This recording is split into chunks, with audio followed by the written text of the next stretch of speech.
Over the past 10 years of the OCP community, we've seen significant ecosystem growth and advancement. The key areas where OCP has been so focused is hardware, server design, networking form factors, open system firmware, rack and power standards, security, storage, and just overall data center facilities footprints.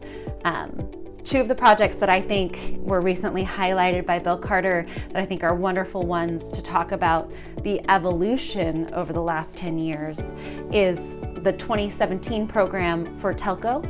So the telco project really brought in a whole new set of telecommunications companies to OCP who were interested in that, again, vanity-free, modular hardware, really ensuring that they were having best-in-class total cost of ownership.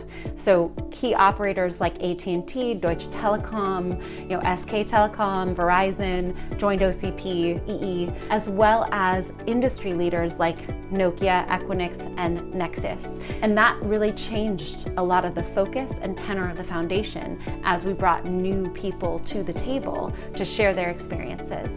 The other program that I'm super proud of in 2019 was the Solution Provider Program.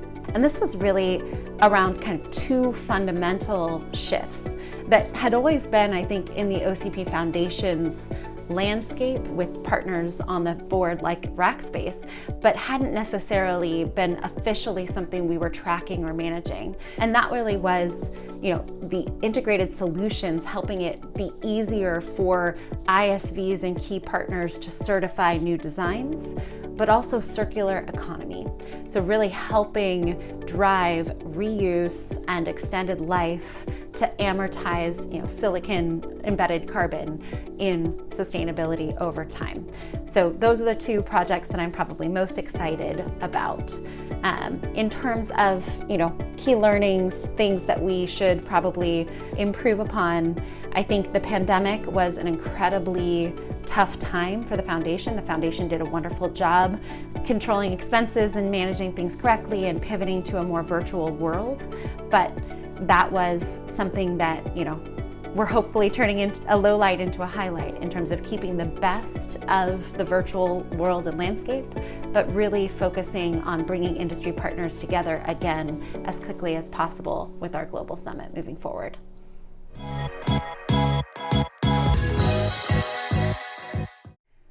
I think the future of computation is about to get really interesting in terms of helping. The world is becoming increasingly heterogeneous.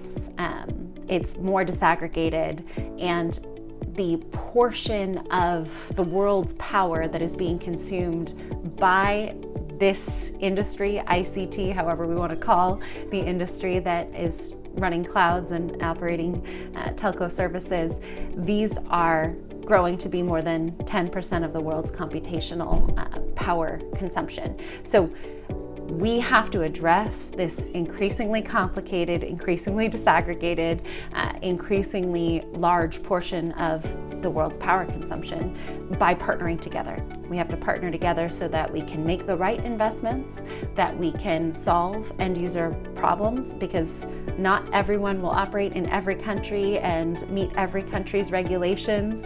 So we have to make it easier to be able to address those concerns. The way that OCP is sort of thinking about this is we're rolling out a 2.0 framework. So we're really trying to focus on the set of initiatives that will meet the market needs of today. And those are ones that you know well, and they're the ones that we've focused on for the last 10 years. Modularity, at-scale operations, which includes management and security, sustainability, which all of our circular economy operations, but also really understanding and setting a framework for how scope 1, 2, and 3 emissions should be reported out and operated around.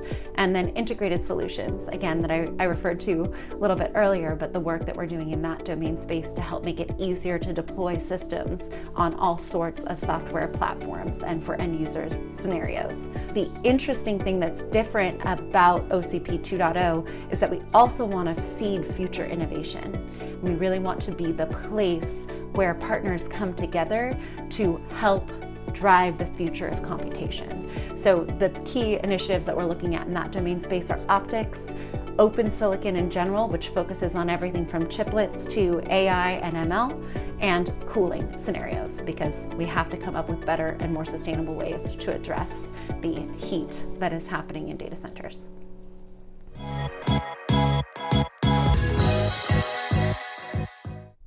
So when I think about open computing and Intel's direction, Pat Gelsinger, our CEO's latest announcement in March about IDM 2.0 as a strategy really sets the stage for why open computing is so critical for Intel. Intel is looking at a totally different approach. We want to offer our products in all sorts of interesting domain spaces, but we want to be a technology partner from the foundry to the product space, anywhere in between. And we are obviously, and always have been, very involved in software, joint routes to market activities in those domain spaces, and we are increasingly building in those domain spaces. So the vision of OCP to build foundational building blocks that can be leveraged from cloud to edge, that ensure modular design, that enable open software, these are exactly the foundations that are critical to Intel being able to support IDM 2.0 and an increasingly heterogeneous market. So I think we're deeply aligned, and I'm very excited to be able to serve in both capacities.